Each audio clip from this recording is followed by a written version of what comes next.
क्रिस्त ते म्हज्या मोगाच्या भावनान भयणीनो, तुमकां सुमेस्तांक स्वागत पास्कांच्या काळाच्या 6व्या आयताराच्या नियाळाक. आज आमी नियाळ करता जुआंवचो वांजेल 14वा अध्याय 23 तावन 29 वळी म्हणसर. आनी ह्या वांजेलांत आमकां प्रत्येक जावन आयकोंक मेळटा तो विशय जावन आसा शांती समाधानेचो, शालोम. कशें जेजू आपल्या शिसांक आपली शांती वांटून दिता, कित्याक जेजू जाणा आसलो ताणें हो संवसार सांडून वचोंक आसा आनी ह्या आपोस्तलांक धैर्य आनी बळ मेळच्या खातीर आपणाचीच शांती तो वांटून दिता आपल्या शिसांक. आनी जेजू कितें म्हणटा, हांव ह्या संवसारान दिवचे तसली शांती तुमकां दिना, बगार हांव दितां ती शांती सदां काल उरचे तसली.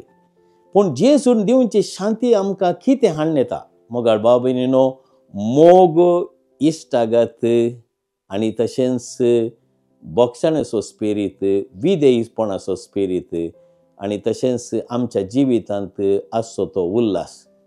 जेजू 27 वळीन सांगता, हांव तुमकां दितां ती शांती, आनी ही शांती संवसारान दिवचे तसली न्हय, बगार ही शांती तुमकां सुमेस्तांक सदां काल उरचे तसली. त्या देखून तुमी भियेनाकात म्हणटा जेजू. ह्या संवसारांत आमी जाणाव, ह्या संवसाराची शांती म्हण सांगल्यार कालें, थंयसर झूज आसोंक नजो, थंयसर एकामेका झगडोंक नजो तसली शांती. पूण जेजून दिवची ती शांती ती विशेष तराची शांती, कित्याक ह्या शांती समाधानाचो विशय जावन आसा जेजूच्या त्या सर्गींच्या बापान दिवची ती शांती सदां काल उरचे तसली शांती. बघाल बाबिनो, हांव 2010 इस्वेंत वँकुवर आसलो आनी जानेवारीच्या 26 तारखेर म्हाका खबर मेळ्ळी, बोस सकाळीं 3 वरांचेर म्हज्या भावान विक्टरान म्हाका फोन केलो आनी सांगलें, पप्पा अंतरलो म्हणून. आनी म्हाका ह्या घडये जाल्ली ती दूख कठीण. आनी तो आयतार जावन आसलो आनी आयताराचे मीस हांवें एका पाद्र्याबाक सांगलें, तूं मीस कर. आनी हांव बेगीनच भायर सरलो गांवाक पप्पाच्या मरणाच्या सेरेमनींत वांटो घेवंक. आनी 28 तारखेर मोर्न जालें. मोर्न जातच म्हाका एका तराचो खाळोक भोगलो, एका तराची दूख, एका पराचे देदेस्पर तो एक विशेष तराचो अनुभव म्हाका भोगलो. आनी मोर्न जातच त्या दनपारां हांव घरा येवन म्हज्या खाटयेचेर न्हिदोन आसलो, पूण म्हाका न्हीद पडोंक ना. हांव खाटयेचेर लोळोन आसलो. म्हाका कित्याक की एका तराचो खाळोक भोगतालो, एका तराची बेजाराय, कंत आनी कितें उरलें ह्या संवसारांत म्हणली ती चिंतना म्हज्या मतींत आयली.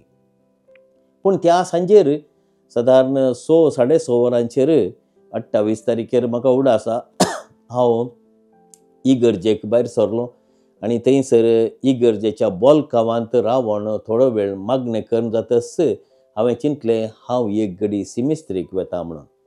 आनी थंयसर हांव गेलो सिमिस्त्रींत. तें वातावरण काळोखाचें वातावरण, पूण जाल्यार म्हाका एका तराचें धैर्य आसलें. सिमिस्त्रींत भितर वचोन पप्पाच्या पोंडा लागीं हांव थोडो वेळ मौनपणांत रावलो. आनी थंयसर म्हाका एका तराचें बोगाप जालें. कोणेंगी म्हज्या खांदाचेर हात दवरले बरी जालो आनी म्हाका एका तराची शांती दिवचे बरी म्हाका भोगलें. आनी जावंक आशिल्लें जालें आनी शांती समाधान म्हणलें तें उतर. इंग्लिशान सांगचें जर it's all right, cheer up म्हणलें बरी म्हाका भोगलें. आनी हें भोगप म्हज्या काळजांत इतलें समाधान दिवंक पावलें की त्या दिसातावन हांव पप्पा मरण पावला, पप्पा अंतरला म्हणलें चिंताप आयल्यारी म्हाका दूख भोगनातली. आजुनी तें चिंताप म्हज्या मोतींत येवनच आसा, it's all right, cheer up म्हणून.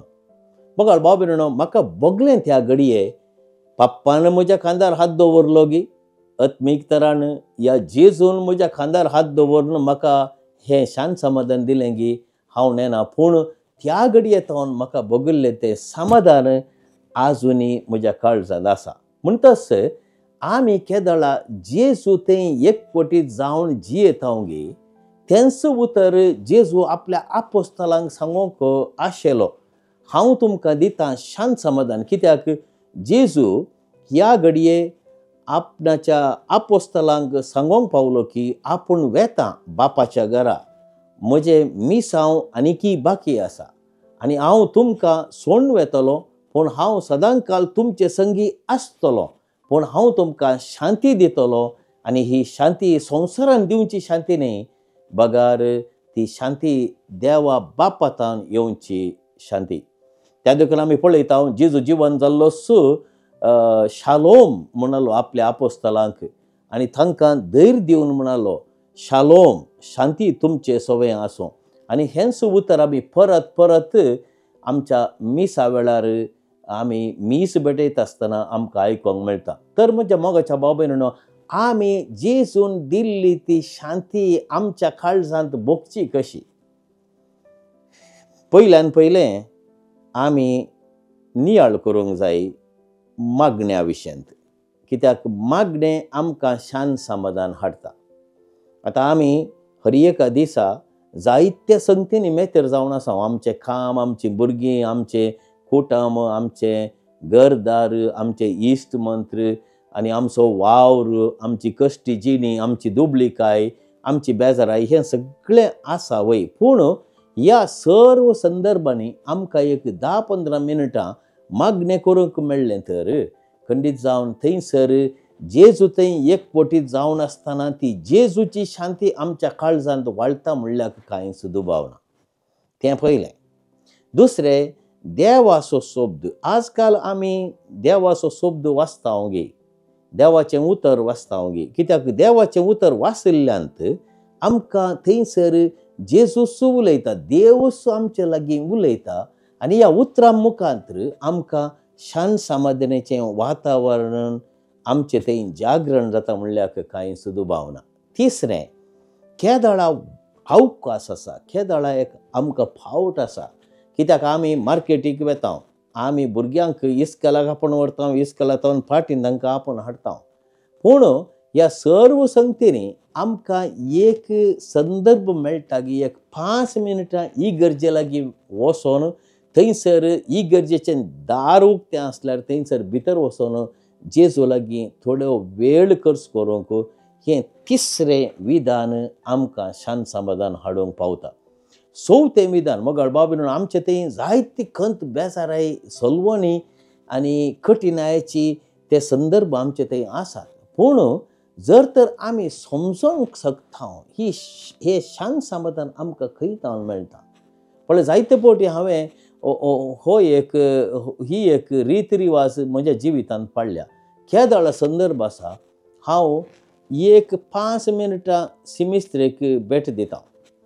सिमिस्त्र खंयचीय जावं दी, ह्या गांवांत जावं दी, खंयच्याय गांवांत, म्हज्या माय गांवांत जावं दी, हांव एक 5 मिनटां हप्त्याक एक फावटी सिमिस्त्रेक वचोन थंयसर एक 5-10 मिनटां मौनपणान खर्च करची आनी थंयसर आशिल्ल्या सर्व बावडत्या खातीर मागचें.